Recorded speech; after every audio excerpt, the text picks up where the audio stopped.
يسألونك ماذا أحل لهم قل أحل لكم الطيبات تم سے پوچھتے ہیں کہ کون کون سی چیزیں ان کے لیے حلال ہیں، ان سے کہہ دو کہ سب پاکیزہ چیزیں تم کو حلال ہیں۔ They ask thee, O Muhammad, what is made lawful for them? Say, all good things are made lawful for you.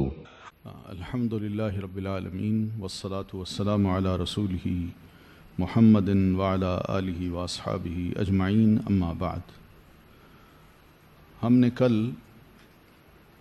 لباس کے بارے میں پڑھا تھا کہ کون سا لباس مسلمان کے لیے جائز ہے پہننا اور کس قسم کا لباس ہے جو مسلمان کے لیے دین کی نظر میں غلط ہے یا حرام ہے، اور اس کی وجوہات بھی ہم نے کچھ پڑھی تھی۔ اسی طرح کچھ شخصیت کا لباس بھی ہوتا ہے، تو اس میں بھی نبی علیہ الصلاۃ والتسلیم نے ایک بات یہ بھی ارشاد فرمائی تھی کہ جو بوڑھے بزرگ ہیں جن کے سر کے بال، داڑھی کے بال، مونچھوں کے بال، یا ایسی خواتین ہیں جن کے سر کے بال بالکل سفید ہو چکے ہیں، تو وہ غیروا ھذا، وہ اس کو ذرا تبدیل کر دیں، اس سفیدی کو کسی رنگت میں بدل دیں، مگر وہ رنگت کالی نہ ہو یا ایسی نیلی نہ ہو یا اسی قسم کی اور جو ہیں اس سے، کیونکہ اس کا رواج نہیں تھا، میں اس لیے ذکر کر رہا ہوں کہ نیلے کا رواج بالکل نہیں تھا، تو یا تو کالا ہوتا تھا یا مہندی ہوتی تھی یا مہندی کا کلر ہوتا تھا۔ تو نبی علیہ الصلاۃ والتسلیم نے یہ فرمایا کہ یہ کرو۔ اس کی وجہ بھی آپ نے یہ بتائی تھی کہ یہودی اور عیسائی وہ خضاب نہیں لگاتے، تم مسلمان لگایا کرو، تم ان کی مخالفت کرو۔ پھر اسی طرح آج جو ہمارا موضوع ہے وہ ہے داڑھی سے متعلق۔ نبی صلی اللہ علیہ وسلم کی سیرت کو اگر ہم پڑھیں تو آپ صلی اللہ علیہ وسلم نے جوانی سے جب کہ داڑھی اگنا شروع ہوتی ہے اس وقت سے آپ نے اپنی داڑھی کو نہیں چھیڑا، اور قدرتاً جس کو سچی داڑھی کہتے ہیں، نبی علیہ الصلاۃ والتسلیم کی وہی سچی داڑھی ہی رہی۔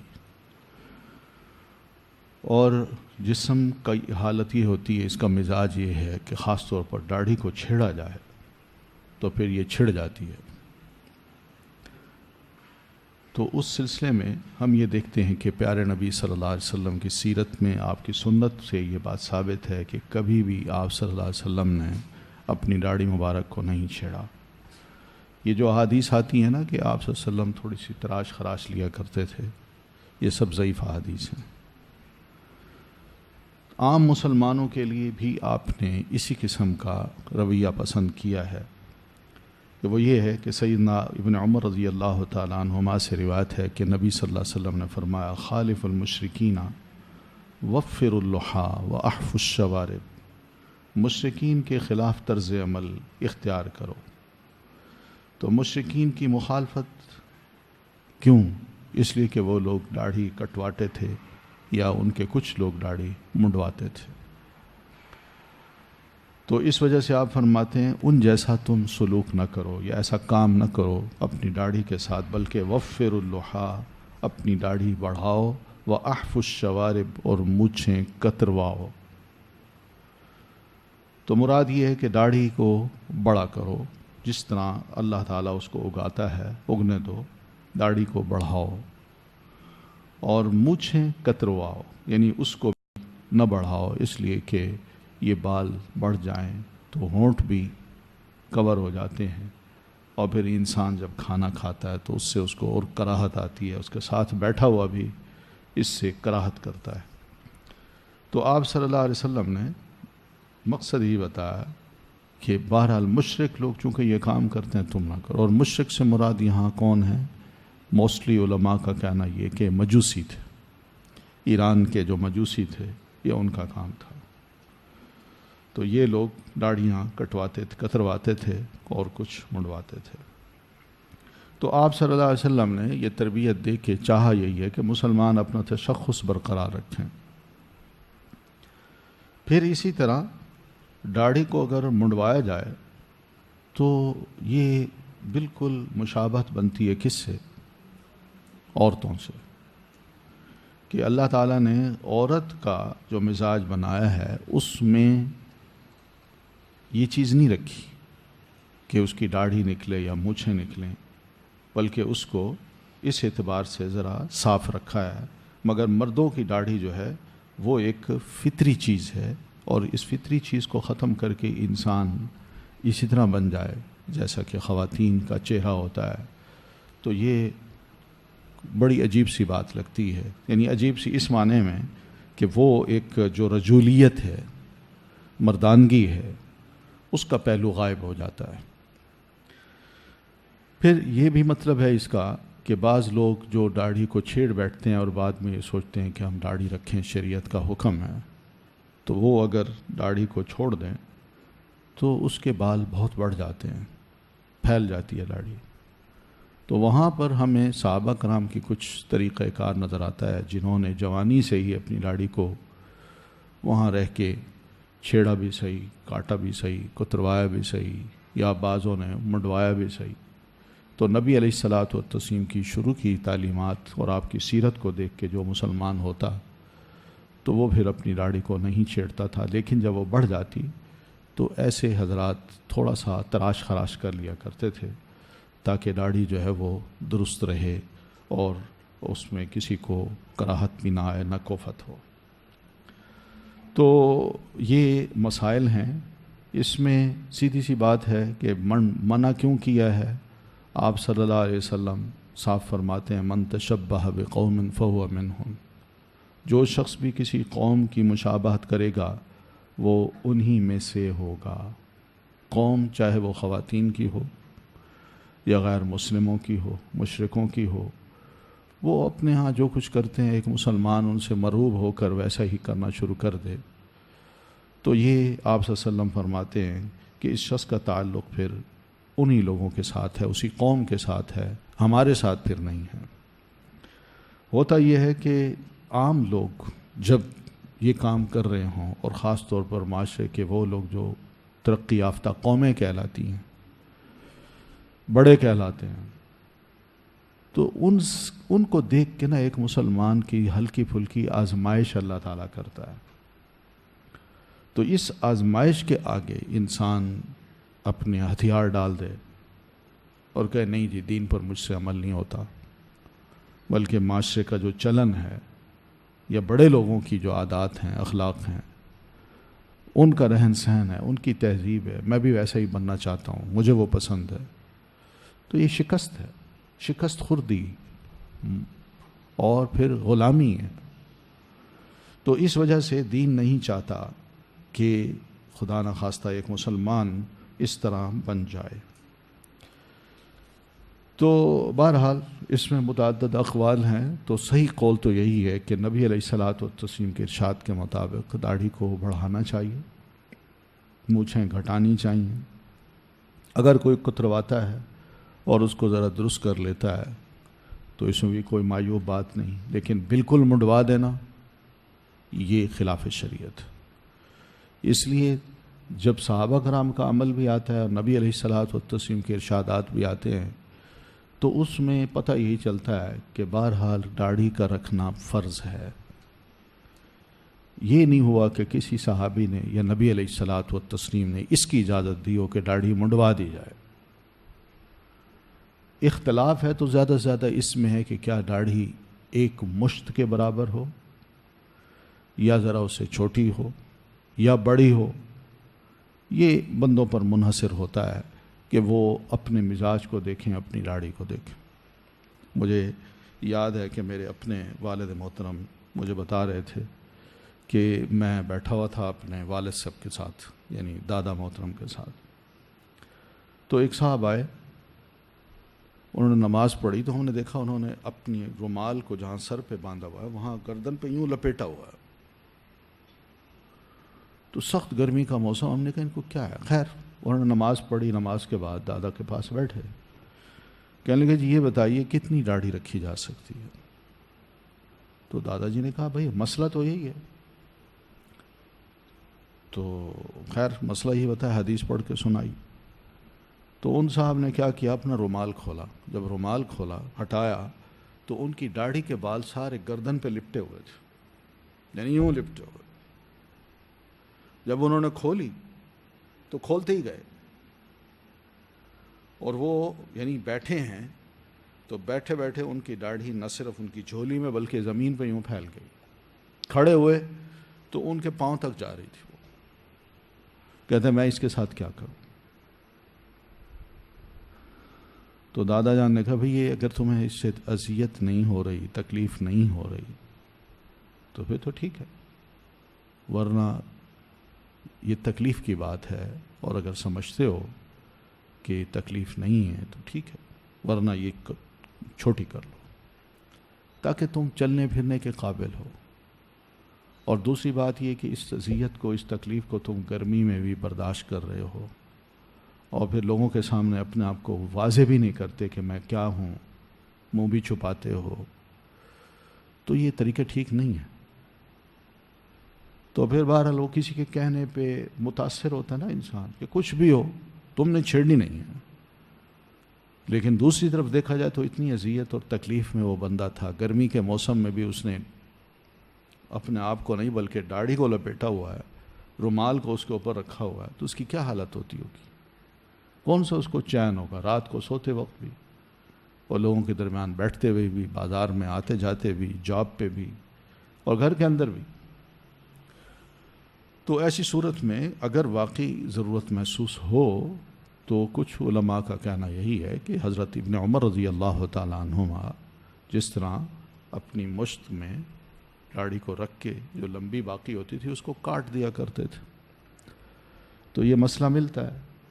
تو ایک صحابی رسول ہیں جو نبی علیہ الصلوۃ والتسلیم کے بہت ہی قریب رہے، اور آپ کی ایک ایک چھوٹی چھوٹی سنت پر عمل کرنے والے، اگر وہ یہ کام کرتے ہیں تو یا تو کوئی ضرور کوئی بات ہوگی کہ نبی علیہ السلام نے ان کو اجازت دی ہوگی، اور اگر آپ کا یہ بہت سخت حکم ہوتا تو حضرت ابن عمر رضی اللہ تعالیٰ عنہما کبھی بھی اپنی داڑھی کو نہ چھیڑتے یا کم نہ کرتے۔ تو بہرحال یہ مسائل کچھ اس قسم کے ہیں کہ سنت بہرحال مرد کے چہرے پہ، مسلمان مرد کے چہرے پہ نظر آنی چاہیے۔ پھر اس کے بعد مسئلہ ہے زندگی گزارنے کا، کہ ہم گھر کے اندر بھی زندگی گزارتے ہیں، گھر کے باہر بھی۔ تو گھر کی جو لائف ہے وہ کیسی ہونی چاہیے؟ گھر کو عربی زبان میں یا تو بیت کہتے ہیں یا پھر مسکن کہتے ہیں، جس کی جمع مساکن ہے اور بیت کی جمع بیوت ہے۔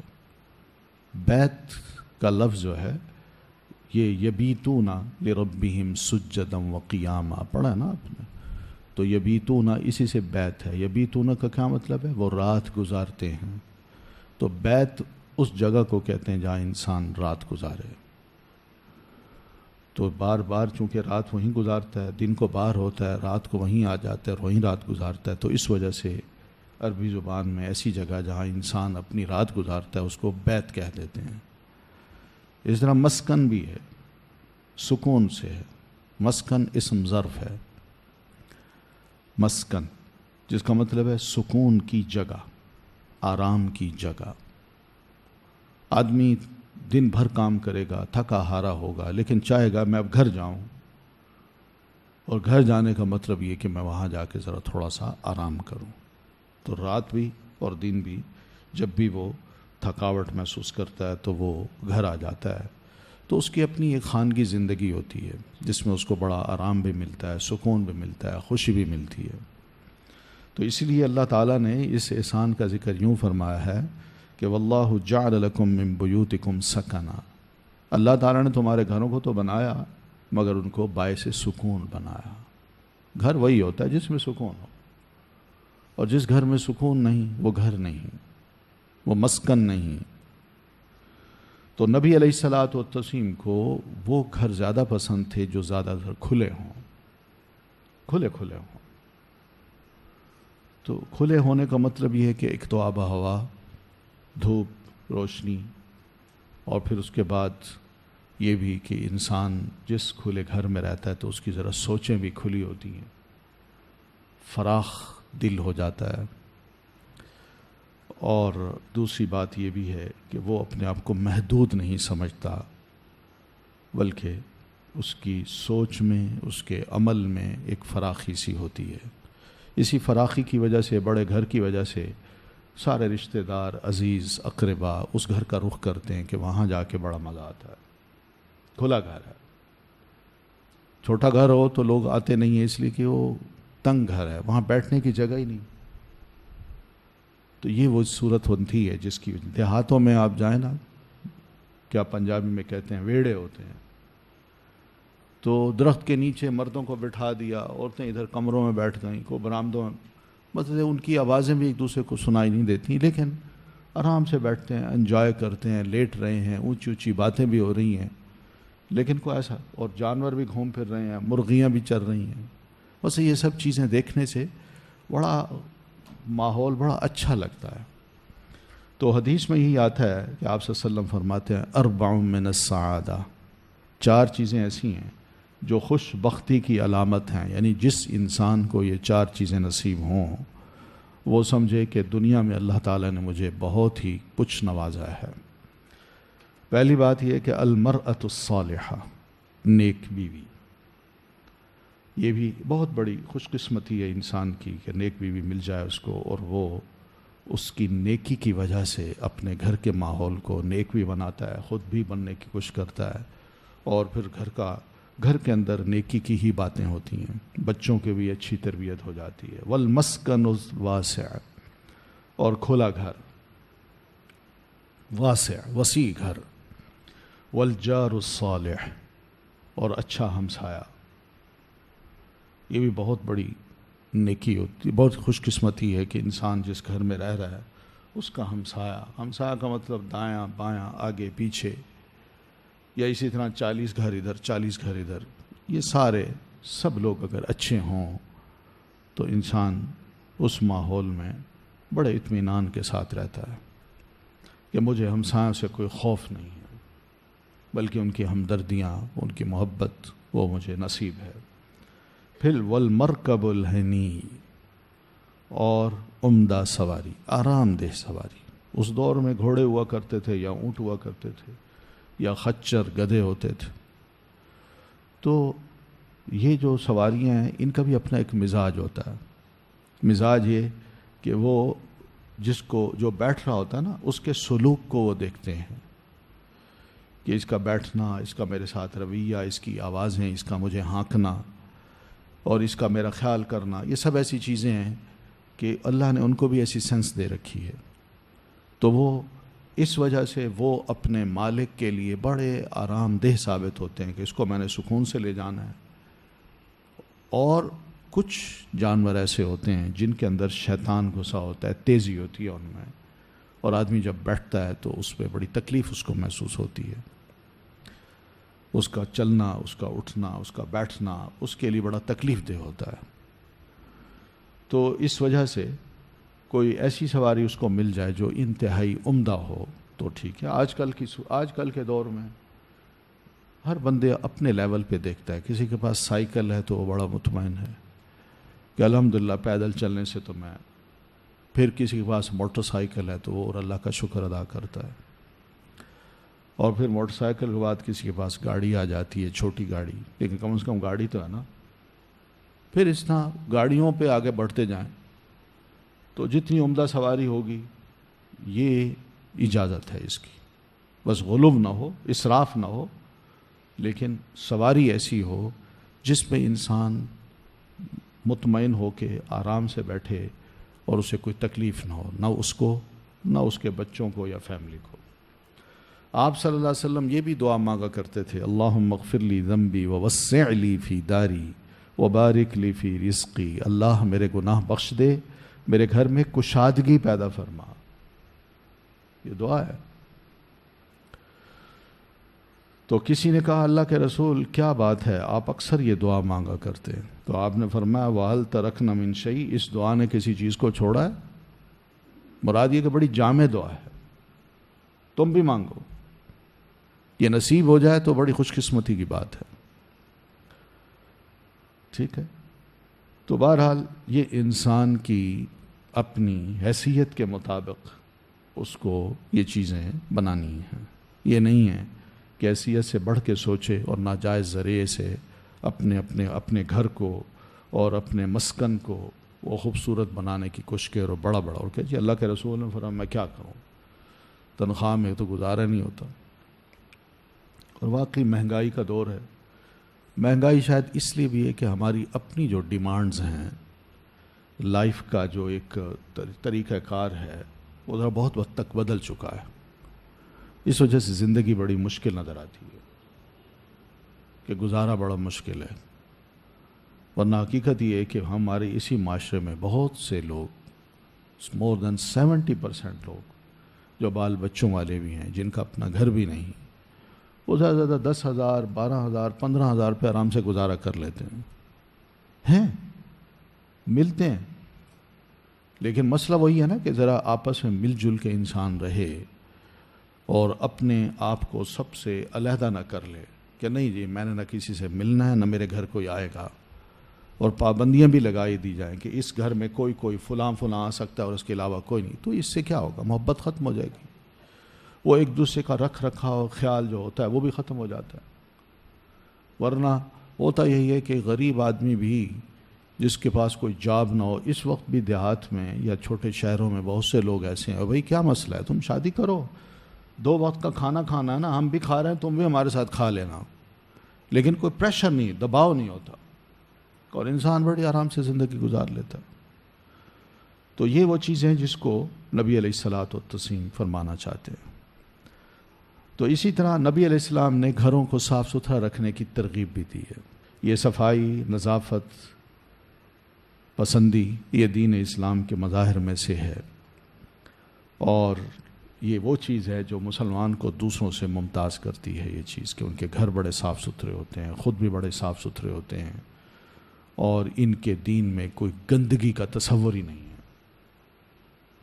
بلکہ صفائی اور ستھرائی کو وہ اللہ کے قرب کا ایک ذریعہ بناتے ہیں، جبکہ دوسروں کے ہاں گندگی جو ہے، میلا پن، گندگی، بدبو، اور دوسرا یہ کہ جو کپڑے پہنے ہوں وہی مہینوں دھلے ہوئے نہ ہوں، نہ اتارے ہوئے ہوں، بال ہیں تو وہ بھی لمبے ہیں اور ان پر جمیں رینگتے رینگتے کپڑوں پہ چل رہی ہیں، اور اس کو تقوی اور تقرب الہی کا ذریعہ سمجھا جائے، یہ دوسروں کے ہاں ہیں، ہمارے ہاں نہیں ہے۔ اس لیے نبی علیہ السلام فرماتے ہیں ان اللہ طیب یحب الطیب، اللہ تعالیٰ پاک ہے، پاکیزگی کو پسند کرتا ہے، نظیف، وہ نظیف ہے، بڑا صاف ستھرا ہے۔ پڑھا نا ایک اور حدیث میں ان اللہ جمیل، کہ اللہ تعالیٰ خوبصورت ہے۔ تو کسی کو یہ دیکھنا کہ یہ خوبصورت ہے کہ نہیں، تو اللہ تعالیٰ نے اپنے آپ کو دکھایا تو نہیں، مگر اللہ نے اپنی پہچان اپنی نشانیوں کے ذریعے ہمیں کرائی ہے۔ جو لوگ خدا کو، اللہ کو نہیں مانتے، اللہ تعالیٰ نے اپنی تخلیق کے بارے میں بتایا، اس کو دیکھ لو اور سوچو کہ ان کو کس نے پیدا کیا، اور جب اس کا کوئی خالق ہے تو وہ میں ہوں۔ تو اس عظیم مخلوق کو دیکھنے کے بعد میری عظمت کا خیال تمہارے دلوں میں آ سکتا ہے۔ بہن اسی طرح نبی علیہ السلام اگر فرماتے ہیں ان اللہ جمیل، کہ اللہ تعالیٰ خوبصورت ہے، تو اللہ تعالیٰ کی خوبصورتی کو ہم اللہ تعالیٰ کی تخلیق کو دیکھ کے پہچان سکتے ہیں۔ انسان اپنے آپ کو دیکھے،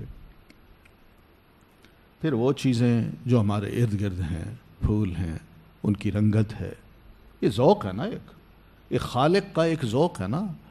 ایک آرٹسٹ جب تصویر بناتا ہے تو وہ اپنے ہی ذوق کو اس میں ڈالتا ہے اور اس کے مطابق وہ بناتا ہے، جس کو لوگ دیکھتے رہتے ہیں، واہ کیا زبردست شاہکار ہے، اور شاعر بھی وہاں اپنی شاعری کرتے ہیں کہ تصویر کا جب یہ عالم ہے تو وہ حسن مجسم کیا ہوگا۔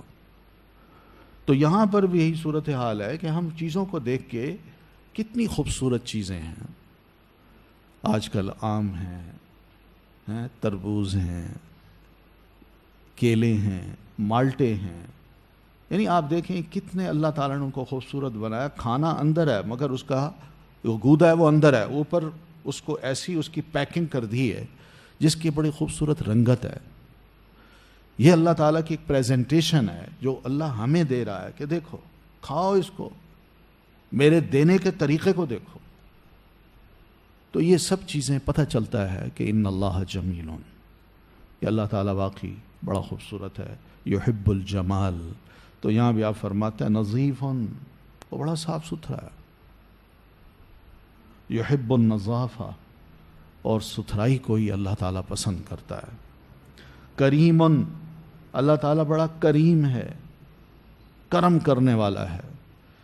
اور یحب الکرم، وہ کرم کو ہی پسند کرتا ہے کہ انسان، اللہ جتنا مہربان ہے تو یہی مہربانی اللہ پسند، سختی کو پسند نہیں کرتا.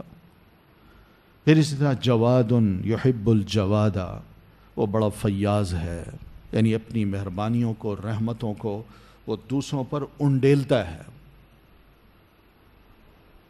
اور یہی چیز بندوں سے بھی وہ پسند کرتا ہے، تو وہ بھی ایسے ہی بنے. اللہ نے اگر ان کو بہت کچھ نوازا ہے تو دوسروں کے لیے فیاض بن جائیں.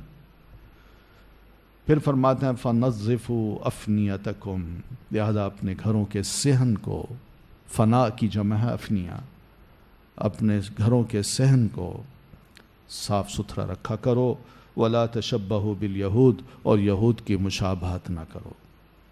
یہود کیا کرتے تھے؟ وہ اپنے گھروں کو صاف نہیں رکھتے تھے، خاص طور پر صحن کو. ہر شے کوئی ادھر ڈمپ کر دی، کوئی ادھر پھینک دی، کوئی ادھر پھینک دی. کمرے کی بھی اگر صفائی کی تو وہاں سے چیز نکال کے صفائی کر کے باہر پھینک دی. تو یہ آپ فرماتے ہیں ان کی مشابہت نہ کرو. آج یہ مشابہت ہمارے ہاں بہت زیادہ ہے. ہم اپنے گھروں کو صاف ستھرا کرتے ہیں، گند صاف کرتے کرتے بالکل گھر کے دروازے پہ جب آتے ہیں تو یوں گلی میں پھینک دیتے ہیں، اور پھر اس کے بعد یہ توقع کرتے ہیں بس ہمارا گھر اب صاف ستھرا رہے گا. نہیں بھئی، جو آئے گا جائے گا اسی گند کو پھر اس کے پاؤں پہ لگے گا اور پھر اندر پڑ جائے گا. تو یہ ستھرائی جو ہے بہرحال اپنے ماحول کی یہ بڑی ضروری ہے. تو گھروں کے بارے میں بھی آپ یہی فرماتے ہیں کہ ایسے گھر جو وسیع ہوں، اچھے ہوں، اور پھر دوسری صاف ستھرے ہوں، نہ صرف صحن بلکہ کمرے تک وہ بھی صاف ستھرے ہوں، تو بس ٹھیک ہے.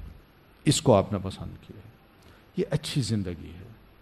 انسان کی ذاتی زندگی یا فیملی کی لائف جو ہے اس کو آپ صلی اللہ علیہ وسلم نے بڑے اچھے طریقے سے بنانے کی تاکید کی ہے، اور یہی وہ چیز ہے جس کو جائز قرار دیا ہے. لیکن کچھ گھر ایسے بھی بنتے ہیں جس میں بظاہر لگتا ہے کہ بڑا اسراف کیا گیا ہے، اور گھروں کے اندر جو چیزیں رکھی گئی ہیں اس میں بڑا تعیش سا ہے. تعیش کا مطلب یعنی بڑا اپنی گزران کو، اپنی انکم کو، یا اپنے گھر کے ماحول میں ہر شے کو اسراف کے ساتھ پیش کیا جاتا ہے، جس کو عام زبان میں کہتے ہیں عیاشی. تو یہ جو چیز ہے اس کو کیا دین نے پسند کیا ہے؟ نہیں. گھر بڑے ہونے کا مطلب یہ نہیں ہے کہ گھر جب بڑا ہے تو اس کی ہر شے بھی بڑی ہونی چاہیے اور بڑی عمدہ ہونی چاہیے، بڑی قیمتی ہونی چاہیے، یہ مطلب نہیں ہے. ہم اپنے گھروں کو رنگ و روغن بھی کر سکتے ہیں، کوئی تھوڑا سا نقش و نگار وہ بھی کر سکتے ہیں جو جائز قسم کا ہے، اور پھر اسی طرح اس کی زیب و زینت یہ بھی کی جا سکتی ہے، کوئی حرج نہیں ہے. یہ اللہ تعالیٰ کا خود ارشاد ہے قُلْ مَنْ حَرَّمَ زِینَةَ اللَّهِ الَّتِي أَخْرَجَ لِعِبَادِهِ. ٹھیک ہے نا؟ یعنی اپنا گھر بھی صاف ہو، اس کے کپڑے بھی اچھے ہوں، جوتے وغیرہ بھی اچھے ہوں، تو اس میں کوئی حرج نہیں ہے.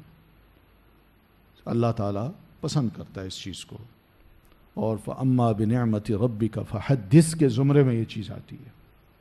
کوئی اس کو اسراف نہ سمجھے، اور نہ ہی یہ مقصد ہو کہ میں فخور بن جاؤں یا مختال بن جاؤں، ایسا نہ ہو. تو آپ صلی اللہ علیہ وسلم فرماتے ہیں لَن يَدْخُلَ الْجَنَّةَ مَنْ كَانَ فِي قَلْبِهِ مِثْقَالُ ذَرَّةٍ مِّن كِبْرٍ. تکبر جیسی ایسی بری بیماری ہے کہ اگر کسی کے دل میں ایک رائی کے ذرے کے وزن کے برابر بھی تکبر ہوگا، وہ شخص جنت میں کبھی داخل نہیں ہو سکتا. تو ایک شخص نے پھر سوال کیا اللہ کے رسول ان الرجل یحب، ایک آدمی ہے جو اس بات کو بڑا پسند کرتا ہے کہ ان یکون ثوبہ حسنا، کہ اس کے کپڑے خوبصورت ہوں، ونعلہ حسنا، اور اس کی جوتی خوبصورت ہو، تو کیا اس میں تکبر ہے؟ فقال، تو آپ نے فرمایا ان اللہ جمیل یحب الجمال. اور بھائی یہ تو بہت جمال ہے، اللہ خود خوبصورت ہے، وہ جمال کو پسند کرتا ہے، تو خوبصورتی ہے، اس کو تم اختیار کر سکتے ہو. اسی طرح ایک اور روایت ہے جس میں ایک شخص نے جو ان رجلا جمیلا خوبصورت آدمی تھا، وہ نبی علیہ الصلوۃ والتسلیم کے پاس آیا. اس نے کہا انی احب الجمال، اللہ کے رسول میں جمال کو بڑا بہتر سمجھتا ہوں، پسند کرتا ہوں. وقد اعطیت منہ ما ترى، اور اسی طرح اس جمال جیسی چیز کو مجھے دیا بھی گیا ہے، آپ مجھے دیکھ لیں، یعنی میں خوبصورت بھی ہوں. حتی ما احب، اور یہ جمال جو ہے نا یہ اس حد تک مجھ پر غالب ہے کہ میں اس چیز کو بھی پسند نہیں کرتا کہ ان یفوقنی احد بشراک نعل، کہ کوئی شخص اپنی جوتی کے تسموں میں بھی مجھ سے برتر بن جائے. میں چاہتا ہوں میرا تسمہ اس کے تسمے سے زیادہ خوبصورت ہو. افمن الکبر ذالک یا رسول اللہ، کیا ایسا سوچنا یا ایسا کرنا یہ تکبر میں آتا ہے اللہ کے رسول؟ قال لا، آپ نے فرمایا نہیں. مراد یہ ہے کہ اس جمال میں، صاف ستھرائی میں، صاف رہنے میں، نظیف رہنے میں اگر کوئی بندہ دوسرے سے مقابلہ کرتا ہے صرف اس لیے کہ میں اس سے زیادہ خوبصورت نظر آؤں، بس اس حد تک، کوئی اس میں تکبر نہ ہو، کوئی بڑائی نہ ہو، کوئی فخر نہ ہو، کوئی اسراف نہ ہو. تو وہ یہ پوچھ رہا ہے کہ اللہ کے رسول کیا یہ بھی تکبر؟ آپ نے فرمایا تکبر کی تعریف اب دیکھیے، اس سے پتہ چل جائے گا کہ تکبر کس کو کہتے ہیں. آپ فرماتے ہیں لا، یہ تکبر نہیں ہے. وَلَكِنَّ الْكِبْرَ بَطَرُ الْحَقِّ وَغَمْتُ النَّاسِ، تکبر تو اس چیز کو کہتے ہیں کہ انسان حق کو ٹھکرا دے، ایک سچی بات، صحیح بات، شرعی بات اس کو کی جائے، کوئی سمجھا رہا ہو کہ بھئی یہ چیز ٹھیک نہیں ہے، تو وہ صحیح بات کو سن کے کر کے نہ ایک طرف پھینک دے، میں نہیں مانتا، یہ تکبر ہے.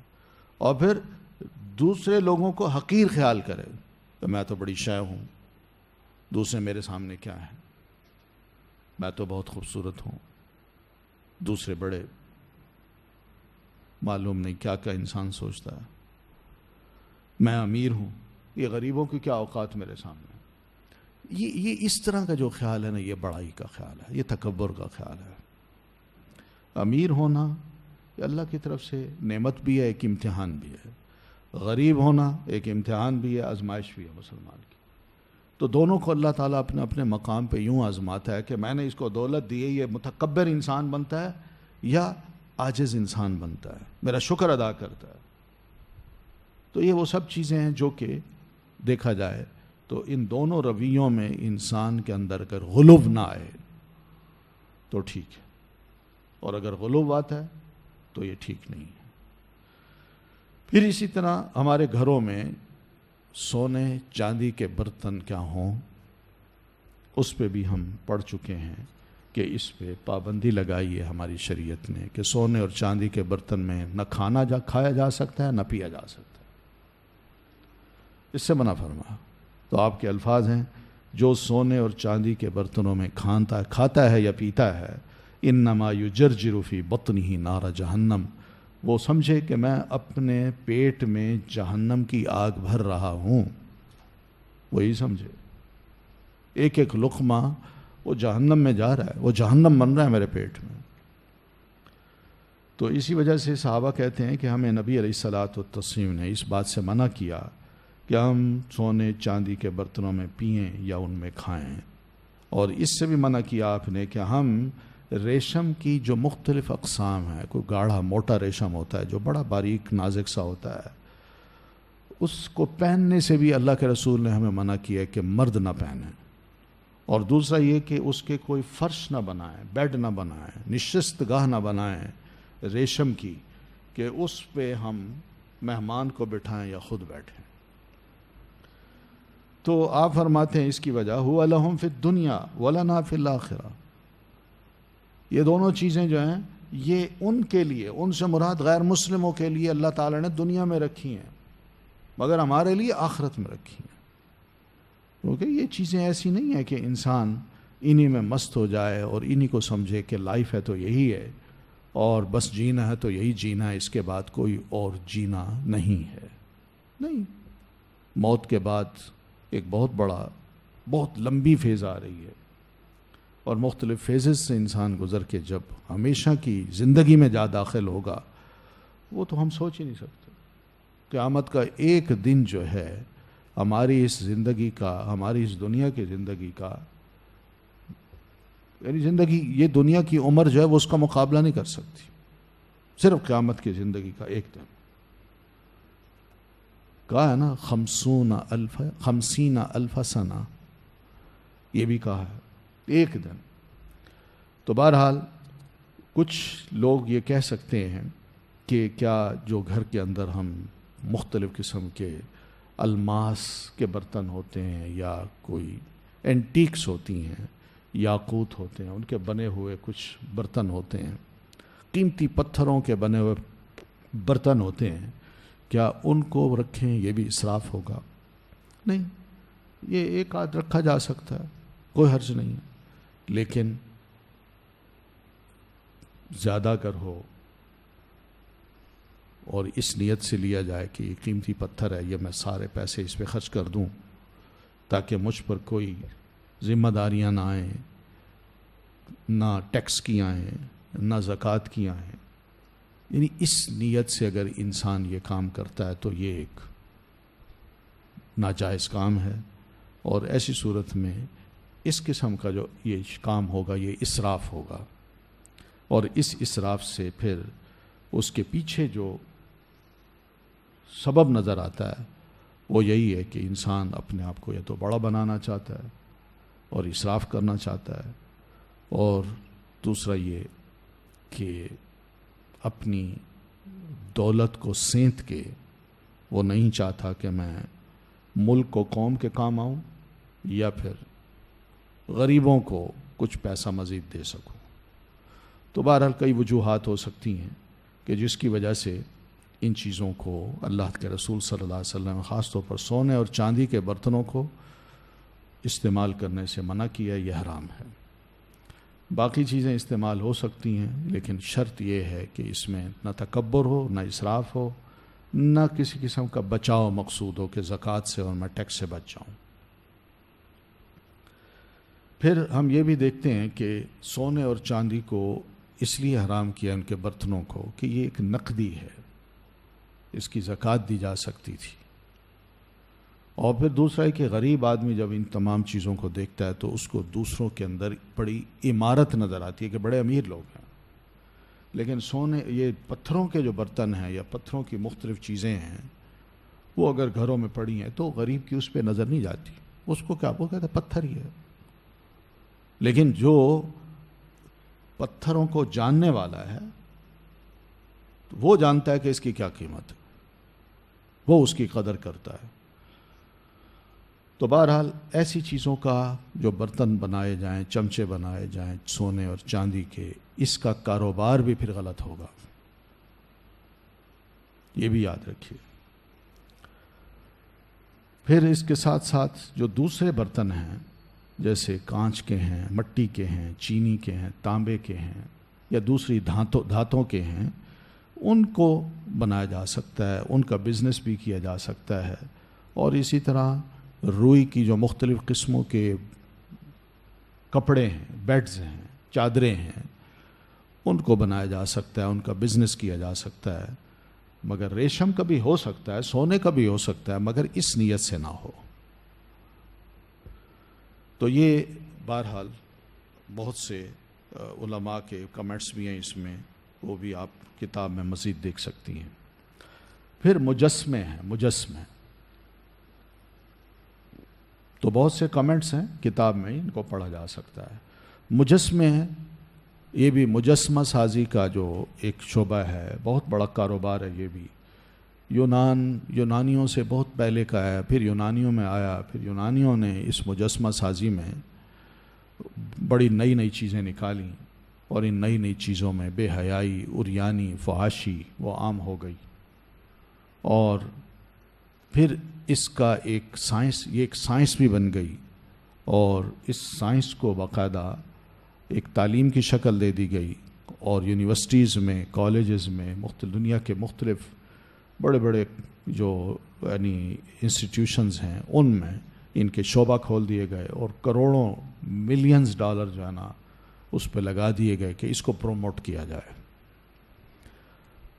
تو اسلام تو ویسے ہی بت توڑنے والا مذہب ہے، دین ہے، وہ بت کی کوئی قدر نہیں کرتا، سیدھی سی بات ہے، کیونکہ بت اس لیے بنائے جاتے تھے کہ جو پہلے وہ کیا ہوتا ہے نا، پہلے ذرا خیال کیا، پھر تصویر بنائی، پھر تصویر کے ساتھ اسی تصویر کے مطابق کچھ اس کا امیج جو ہے اس شخصیت کا جو فوت ہو گئی ہے اس کا امیج کچھ ایسا بنا دیا جائے کہ یہ بہت بڑی نظر آئے یا لوگوں کو مروب کر سکے، تو وہ پھر اس شکل کے کوئی بت بنانا شروع کر دیے اور ان کے نام رکھ دیے، جیسے ود، سواع، یغوث، یعوق اور نصر نام کے یہ 5 بت تھے جو قوم نوح جن کی بڑی قدر کرتے تھے، اور نبی نے جو کچھ کہا اس کو نہیں مانتے تھے۔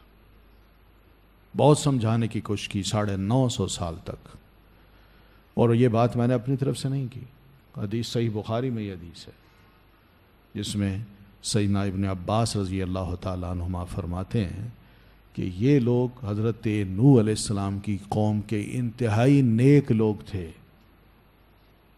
من صالحی رجالی قوم نوح، قوم نوح کے انتہائی نیک لوگوں میں سے تھے۔ تو جب وہ فوت ہوئے تو شیطان نے ان کے دل میں یہ خیال ڈالا کہ وہ بڑے بزرگ تھے، تمہارے اکابر تھے، تم ان کو بھول نہ جاؤ، تم ایسا کرو ان کی تصویر بنا لو۔ پھر تصویر کے بعد اس نے خیال ڈالا کہ کیوں نہ ایک ان کا بت تراشا جائے، اور اس کو بڑا عظیم بنا کے کسی نے شیر کی تصویر بنا لی، کسی نے چیتے کی بنا لی، اور کسی نے 4-5 سروں کی بنا لی، اور کسی نے 10 ہاتھوں کی بنا لی۔ تو یہ سب تعریفات آپ دیکھیں گی، یغوث، یعوق، تو ود، نصر، یہ سب کی تعریفیں آپ، نصر ویسے ہی چیتے کو کہتے ہیں عربی زبان میں۔ تو یہ سب چیزیں تھیں۔ تو یہ بہرحال پہلی قوم تھی جس نے مجسمہ سازی کی ہے، اور مجسمے بنا کے پھر ان کو خدائی کا منصب دے دیا اور ان کی عبادت شروع کی انہوں نے۔ ان کے عقیدے یہی تھے، ہیں پتھر مگر ان کے اندر ان بزرگوں کی روحیں آتی ہیں، تو ہم اس لیے ان کو پوچھتے ہیں کہ ان کی روحیں ہماری ان دعاؤں کو سنتی ہیں، اور اس طرح یہ بزرگ روحیں ان کا ہمارے ساتھ لگاؤ جو ہو جاتا ہے تو پھر یہ رب کے نزدیک ہمارا ذکر کرتی ہیں، تو اس وجہ سے ہمیں قرب الہی نصیب ہو جاتا ہے۔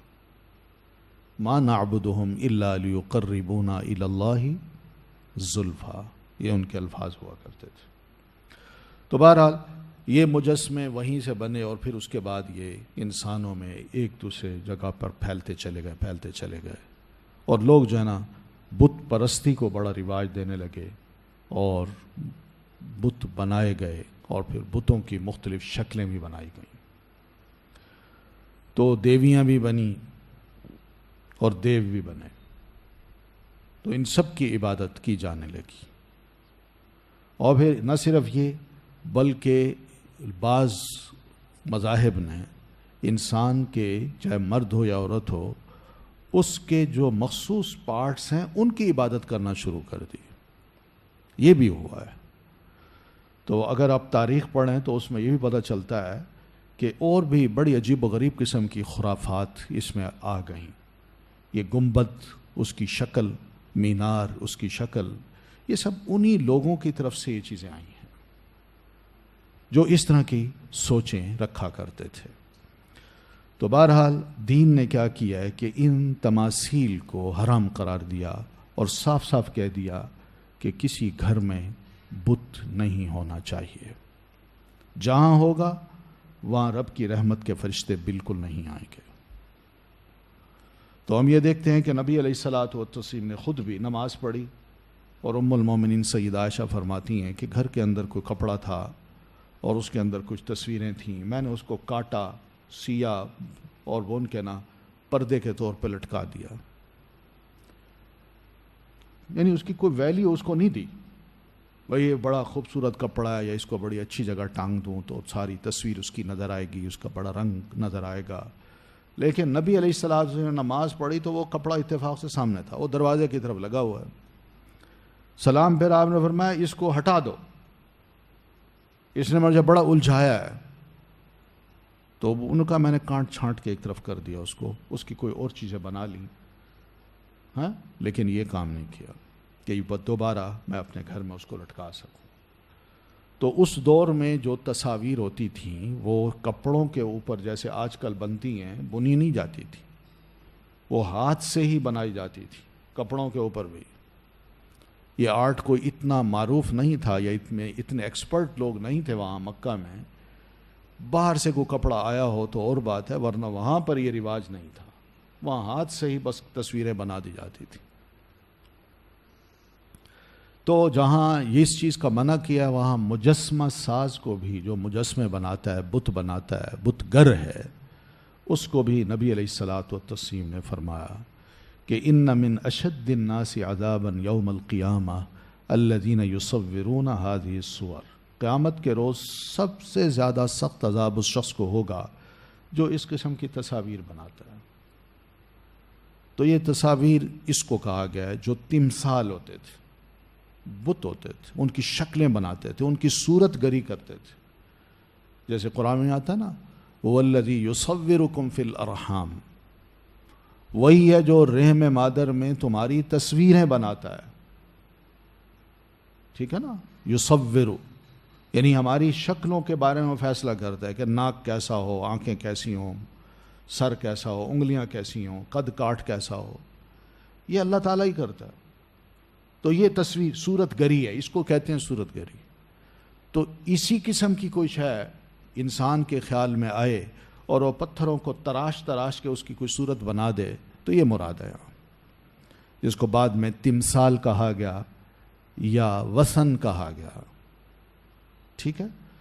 تو آپ فرماتے ہیں یہ وجہ کیا ہے کہ الذین یضاہئون بخلق اللہ, یہ وہ ہیں جو اللہ کی تخلیق کی مشابہت کرتے ہیں. مراد یہ ہے کہ جب وہ یہ تصویر بنا دیتے ہیں تو کہتے ہیں اگر اللہ نے اس کو بنایا تو میں نے اس کو بنایا, تو میرے میں اور اللہ میں کیا فرق ہے. تھوڑا سا انسان کا دماغ ترقی کر لے, کوئی شاہکار بنا لے تو وہ اپنے آپ کو بڑی شے سمجھتا ہے. اللہ تعالیٰ اپنی آیات دکھاتا ہے, اپنی بڑائی اپنی خدائی دکھاتا ہے. لوگ ضد میں آ کے نہیں مانتے مگر اور اعتراف بھی نہیں کرتے.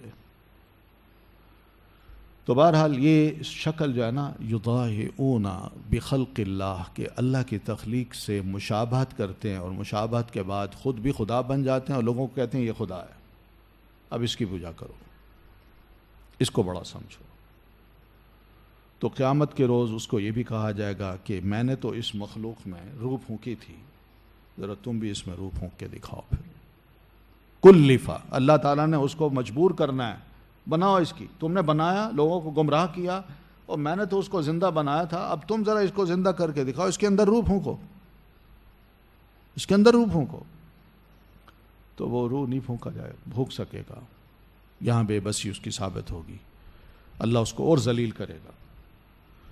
تو بہرحال اس میں مصلحت یہی ہے کہ انسان کا جو ایک عقیدہ ہے توحید کا کہ اللہ تعالیٰ ایک ہے, معبود ایک ہے, تو اس ایک عقیدے پہ زد پڑتی ہے, لوگ گمراہ ہوتے ہیں اور لوگوں کے دلوں میں یہ بڑے جلدی خیال آ جاتا ہے کہ واقعی کوئی عظیم چیز ہے. آنکھوں کے سامنے جو چیز نظر آتی ہے نا اس کو انسان بڑی جلدی قبول کر لیتا ہے, لیکن جو علم الغیب ہے الذین یؤمنون بالغیب, اس پہ اس کا ذرا ایمان کمزور ہوتا ہے. تو اس وجہ سے وہ شرک میں جلدی مبتلا ہو جاتا ہے. تو دین یہ چاہتا ہے کہ توحید کا تحفظ ہو اور بت پرستوں کا جو طرز عمل ہے مسلمان وہ اختیار نہ کرے بلکہ بالکل ہی الگ رہے. پھر اسی میں ہم دیکھتے ہیں کہ جہاں بتوں کی تصویریں بنائی گئیں ان کے وہ سب کچھ ہوا تو ان کو تقدس کا جو درجہ دے دیا جاتا ہے, تو دین یہ بھی چاہتا ہے کہ اس تقدس کے درجے کو بھی ختم کیا جائے. کوئی ضرورت نہیں ہے. نبی صلی اللہ علیہ وسلم نے 365 یا 60 خدا جن کو بڑا درجہ دیا ہوا تھا اہل مکہ نے یا عرب کے لوگوں نے، آپ صلی اللہ علیہ وسلم نے خود ان کو اپنی لاٹھی سے، اپنی سوٹی سے، چھڑی سے ان کو یوں مارا ہے، اور مارنے کے بعد ان کو اوندھے منہ گرایا ہے۔ کوئی تقدس نہیں ہے ایسی چیزوں کا۔ تو اس وجہ سے دین یہ بھی چاہتا ہے کہ ایسی بت پرستی کو نہ رواج دیا جائے، نہ اس کی قدر کی جائے، بلکہ یہ پتھر ہیں، ان کو پتھر ہی سمجھا جائے، ان کو کوئی ایسا درجہ نہ دیا جائے کہ ان سے شاید ہمیں کوئی نقصان ہوگا یا ان سے کوئی فائدہ ہوگا یا ان کی بد دعائیں پڑیں گی یا یہ کوئی بڑے بزرگ تھے ان کی توہین ہو گئی، ایسا کوئی مسئلہ نہیں ہے۔ وہ انسان ہے بھائی، جو انسان تھا اس کی عزت ہونی چاہیے۔ جب فوت ہو گئے تو نہیں ہے وہ دنیا میں۔ ان کی تصویروں کو بنا کے انسان کیا چاہتا ہے؟ تو ایک تو یہ ہے، دوسرا یہ ہے کہ جو تصویریں بناتا ہے، ایسے مجسمے بناتا ہے، اس کا دماغ ایسا بن جاتا ہے کہ میں بڑی شے ہوں، میں ایک شے کو جو نہیں تھی اس کو وجود میں لے آیا۔ تو یہ اس کے دماغ میں خیال آتا ہے۔ تو یا مٹی سے میں نے ایک جاندار مخلوق بنا دی ہے، وہ یہ سمجھتا ہے۔ مسئلہ یہ نہیں ہے، مسئلہ یہ ہے کہ اس مجسمہ ساز سے یہ پوچھا جائے، مصور سے یہ پوچھا جائے کہ جو چیزیں اس دنیا میں موجود ہیں تم ذرا ان سے الگ ہو کے ایک نئی شے بنا کے دکھاؤ۔ یہ تو تم کاپی کر رہے ہو۔ سر کسی کا لے لیا، پر کسی کے لے لیے، پاؤں کسی کے لے لیے، ہاتھ کسی کے لے لیے۔ یہ خیال تو تمہیں اللہ تعالیٰ کی بنائی ہوئی مخلوق سے ملا ہے۔ تم ان تمام چیزوں کو ذرا کرو ایک طرف، پھر اپنے دماغ سے کہو کہ کوئی ایک نئی چیز بناؤ، ایک نئی تخلیق لا سکو جس کے بارے میں اللہ نے چیلنج کیا ہے۔ لیکن انسان کے تصور میں ایسی چیز آ ہی نہیں سکتی، اس لیے کہ وہ جس ماحول میں جیتا ہے اس کے نزدیک یہی چیزیں ہیں اور کچھ نہیں ہیں۔ تو یہ بھی ایک شکست ہے اس کی جو اس کو ماننی چاہیے، مگر انسان ہیں کہ نہیں کرتے، نہیں مانتے۔ تو بہرحال پھر یہ بھی ہے کہ اس کو اللہ تعالیٰ نے اس لیے بھی دین نے حرام قرار دیا ہے کہ اس کو بنانے کے بعد انسان ذرا پھر آگے جاتا ہے اور اس میں آہستہ آہستہ فحاشی کی طرف، بے حیائی کی طرف چلتا چلا جاتا ہے۔ مجسمے ہیں، آپ کبھی میوزیمز میں جائیں، یورپ کے میوزیمز میں، تو وہاں آپ کو عجیب و غریب قسم کے میوزیم یہ نظر آئیں گے، تو اس کو دیکھ کے بڑی حیا بھی آتی ہے، شرم بھی آتی ہے کہ یہ لوگ کیسی چیزوں کو دنیا کو دکھا رہے ہیں، جس میں خواتین بھی آتے ہیں، بچے بھی آتے ہیں، بیٹیاں بھی آتی ہیں، بہنیں بھی آتی ہیں، مگر ان میں سب چیزیں نظر آتی ہیں تو انسان کو بڑی حیا آتی ہے، خاص طور پر مسلمان کو۔ تو دوسری بات یہ بھی ہے کہ جو بڑے لوگ ہوتے ہیں نا، وہ اپنے راستوں کو، اپنے محلات کو، اپنے ملکوں کو، اپنے علاقوں کو اپنے بتوں کے ذریعے سے بڑا خوبصورت بناتے ہیں۔ یہ ہمارے ہاں شاید کم رواج ہے، لیکن جب پاکستان بنا اس سے پہلے جو پرانی عمارتیں ہیں وہاں جائیں تو وہاں پر کہیں نہ کہیں ان کے کچھ سٹیچوز لگے ہوئے ہیں۔ جیسے مثلا پنجاب یونیورسٹی ہے، وہاں چلے جائیں تو مال روڈ کے اوپر ایک سٹیچو لگا ہوا ہے، وہ ایک کو پھر اسی طرح اندر جائیں تو ہاسٹل بنا ہوا ہے تو وہاں پر بھی ایک سٹیچو لگا ہوا ہے، پھر سامنے ایک میوزیم ہے اس پہ جائیں تو وہاں بھی بس اس طرح۔ دوسرے ملکوں میں جائیں، خاص طور پر کمیونسٹ سوشلسٹ ملکوں میں، غیر مسلم ملکوں میں، تو وہاں بھی انہوں نے شاہراہوں پہ اپنے لیڈرز کے نا بڑے بڑے بت جو ہے نا وہ گاڑے ہوئے ہیں، اور وہ اس نے ہاتھ یوں کیا ہوتا ہے اور گویا کہ شاہراہ والے جو گزر رہے ہیں ان پر اس کی شفقت کا ایک سایہ ہے، وہ اس کی مہربانی سمجھتے ہیں۔ تو یہ لوگ اس طرح کی جو حرکتیں کرتے ہیں یہ بھی آہستہ آہستہ پروموٹ ہوتی ہیں بت سازی سے یا مجسمہ سازی سے، اس کو بھی منع کیا ہے۔ باقی یہ ہے کہ شخصیتوں کی یادگار اسلام میں بنائی جا سکتی ہے، تو ہماری تاریخ میں بے شمار لوگ گزرے ہیں، انبیاء دیکھیں، پھر نبی صلی اللہ علیہ وسلم ہیں، خلفائے اربعہ ہیں، صحابہ کرام ہیں، پھر خلافت بنو امیہ، پھر علماء، مفسرین، محدثین، فقہا، کیا کیا ہیں، ان سب کے مجسمے بنانے کی یا تصویریں بنانے کی دین اجازت دے دے تو ہم تو اسی میں محو ہو جائیں، ہمارے تو دن رات اسی میں گزریں۔ تو اس لیے آپ صلی اللہ علیہ وسلم نے اپنا ایک اصول بتایا کہ لا تطرونی کما اطرت النصارى عیسی ابن مریم فانما انا عبد اللہ یا عبدہ قولوا عبد اللہ ورسولہ۔ میری تعریف میں غلو نہ کرو، یعنی مجھے دوسروں کے سامنے جب پیش کرو، میرا تعارف کراؤ، تو اس میں مبالغہ آرائی نہ ہو، غلو نہ کرو، نہ میرے سامنے کرو، نہ میری عدم موجودگی میں کسی کے سامنے کرو۔ یہ بالکل اس طرح ہوگا جیسے عیسائی حضرات نے حضرت عیسیٰ علیہ الصلاۃ والتسلیم کے بارے میں مبالغہ کیا کہ ان کو اس طرح پیش کیا حضرت عیسیٰ علیہ السلام کے سامنے بھی اور بعد میں بھی کہ وہ ان کی پیدائش تو ایک عام انسانوں جیسی تھوڑی ہے، وہ تو ایک خاص طریقے سے پیدا کیے گئے ہیں اور وہ اللہ کے بیٹے ہیں اور بس ان کا اللہ ہے۔ تو یہ مختلف عقائد، یہ غلو ہے۔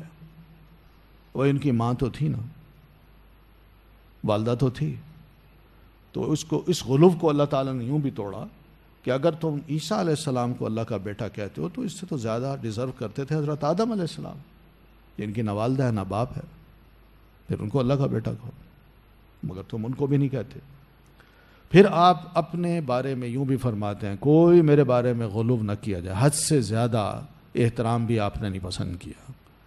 آپ فرماتے ہیں لا تقوموا لی یا لا تقوموا کما تقوم الاعاجم يعظم بعضها بعضا، اجمیوں کی طرح ایک دوسرے کی تعظیم کرتے ہوئے اس کو بڑا بناتے ہوئے کھڑا نہ ہوا کرو۔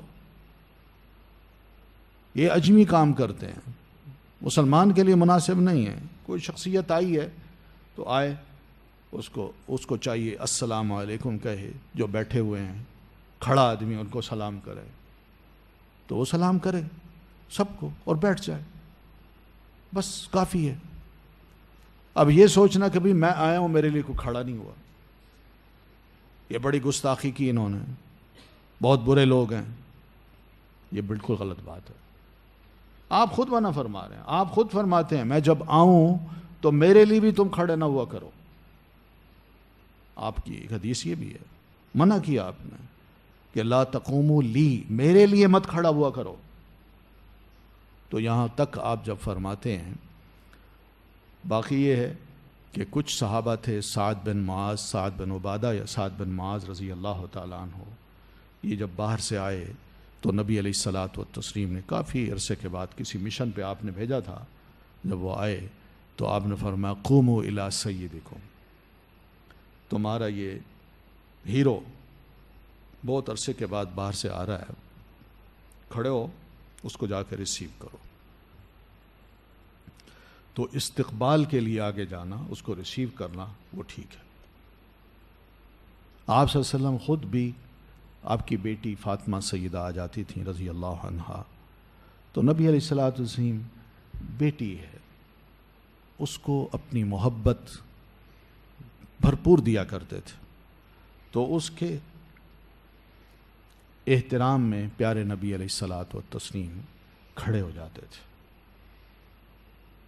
آؤ بیٹا۔ تو یہ گھر کے لوگوں کے ساتھ، بڑے چھوٹوں کے ساتھ، یہ جن سے زیادہ محبت ہو ان کے ساتھ یہ سلوک کر سکتے ہیں، مگر کوئی بڑی شخصیت ہو اور عام پبلک، اس کو کہا جائے کہ بھئی یہ آ رہے ہیں کھڑے ہو جاؤ، یا وہ کہے، وہ اس بھی بات کو محسوس کرے کہ میں آیا کھڑے نہیں ہوئے، تو وہ اس کو اپنی انسلٹ سمجھے اور لوگوں کو برا سمجھے، یہ دماغ میں تکبر ہے جس کو دین نے منع کیا ہے، اور آپ نے خود بھی منع کیا کہ میرے لیے یہ کام تم نہ کرو، میں ایک اللہ کا بندہ ہوں، وہ میں بڑا انسان نہیں ہوں، مجھے بڑا مت بناؤ۔ اور آپ ایک مقام پہ فرماتے ہیں آکل کما یاکل العبد، میں بالکل اس طرح کھاتا ہوں جیسے اللہ کا ایک بندہ کھاتا ہے، غلام کھاتا ہے، یعنی نیچے بیٹھتا ہوں عاجز بن کے، کوئی بڑائی نہیں ہے مجھ میں۔ اور یہی رنگ جو ہے نا بعد میں خلفاء کے ہاں بھی ہم دیکھتے ہیں کہ سیدنا عمر بن عبدالعزیز رحمۃ اللہ علیہ مہمان ان کے گھر رات کو رہا تو جب رات کو اٹھا تو اس کے لیے وضو کا پانی لیا، اس کو وضو کرایا، وہ بار بار کہتا رہا نہیں آپ نہ کریں، آپ خلیفہ ہیں، میں نے کرو جب کر بیٹھے اس کو وضو کرا لیا تو واپس اپنی جگہ پہ آئے اور ان کا دیکھو جب میں اٹھا تھا تب بھی عمر بن عبدالعزیز تھا، اب واپس آ کے بیٹھا ہوں اب بھی عمر بن عبدالعزیز ہوں، کیا فرق پڑا مجھے؟ تو اس طرح کی جو خیالات ہیں ان کو درست کرنے کے لیے آپ صلی اللہ علیہ وسلم کی یہ تعلیمات ہیں۔ پھر ہم یہ بھی دیکھتے ہیں کہ یہ سلسلہ جو ہے نا صرف بتوں کا نہیں، تصویروں کا نہیں، اگر اس پہ شخصیات پہ بھی اگر پابندیاں نہ لگتیں تو معلوم نہیں ہمارے ہاں کیا سے کیا ہو جاتا۔ جب نبی علیہ الصلوۃ والسلام نے اپنے آپ کو اس طرح پیش کیا ہے تو اب دوسروں کے بارے میں بھی ہمیں یہی سوچنا چاہیے، ان کی اس حد تک غلو نہ کیا جائے کہ ان کا احترام جو ہے نا جھک جھک کے انسان کرے۔ دیکھیں نا ڈراموں میں کس طرح لوگ سلام کرتے تھے، اور بعض ہمارے ہاں عام ہے کہ جو کوئی وڈیرے لوگ ہوتے ہیں ان کو عام ان کے مزیرے یا ان کے ہاں کام کرنے والے یا عام پبلک جب ملتی ہے تو وہ سلام نہیں کرتے، سیدھا گھٹنے پہ جاتے ہیں اور گھٹنے کے آگے جھک کے گھٹنے کو چھوتے ہیں اور سمجھتے ہیں بس یہی ریسپیکٹ ہے، اور وہ بھی سمجھتا ہے یہی ریسپیکٹ ہے۔ وہ ہاتھ ملانا پسند نہیں کرے گا لیکن اس کا گھٹنے پہ جھکنا اور گھٹنے کو ہاتھ لگانا اور پھر اپنا پیار، اپنا ہاتھ اس کی کمر پہ رکھنا، وہ سمجھتا ہے یہ بڑا فضل ہے میرے لیے۔ یہ کیا چیز ہے؟ اور کچھ تو پاؤں پڑ جاتے ہیں، بڑے بڑے جو مشائخ ہیں اپنے آپ کو کہتے ہیں، وہ لوگوں کو اپنے کرسی پہ بیٹھے ہوتے ہیں اور لوگ آتے ہیں ان کو سلام کرنے کے لیے، ان سے ہاتھ نہیں ملائے گا بلکہ وہ کیا کرے گا، اس کے آگے جھکے گا سجدہ کر کے، بالکل سجدے کی طرح، اور اپنا ماتھا اس کے پاؤں پہ رکھے گا اور اس کے بعد اس کے مونڈے پہ وہ ہاتھ رکھ کے اس کو اٹھاتا ہے، اٹھو اٹھو بس، لیکن ہاتھ نہیں ملائے گا کہ میرا پاک ہاتھ جو ہے، یہ جو عام پبلک ہے جو میرے پاؤں پہ گرتی ہے وہ نہ چھوئے ان کو، میں بڑی مقدس شاہ ہوں، اور لوگ بھی اس کو تقدس کا درجہ دیتے ہیں۔ یہ سب غرور، تکبر اور بڑائی کی باتیں ہیں، اور اللہ تعالیٰ کا ہمسر بننے کی کوشش ہے، نیک نام، متقی اپنے آپ کو کہلانے کی باتیں ہیں، یہ طریقے بالکل غلط ہیں، اسلام میں یہ طریقے حرام ہیں، حلال نہیں ہیں۔ تو بہرحال بات مجسموں سے چلی تھی اور چلتے چلتے زندہ انسانوں پر آ گئی، اور زندہ انسان اپنے لیے کیا کرتے ہیں اور ہمارا دین اس کے بارے میں کیا کہتا ہے۔ کچھ سوال ہو تو کر لیجئے، نہیں تو میں ختم کرتا ہوں۔ میرا خیال ہے ٹائم زیادہ ہو گیا، تو آپ کے کچھ سوال میرے پاس بھی ہیں، آپ لکھ لیں تو انشاءاللہ پھر کل بات آپ سے کریں گے مزید۔ سبحانک اللہم و بحمدک، اشہد ان لا الہ الا انت، استغفرک و اتوب الیک۔ السلام علیکم ورحمۃ اللہ وبرکاتہ۔ يسألونك ماذا أحل لهم قل أحل لكم الطيبات۔ تم سے پوچھتے ہیں کہ کون کون سی چیزیں ان کے لیے حلال ہیں، ان سے کہہ دو کہ سب پاکیزہ چیزیں تم کو حلال ہیں۔ They ask thee, O Muhammad, what is made lawful for them? Say, all good things are made lawful for you.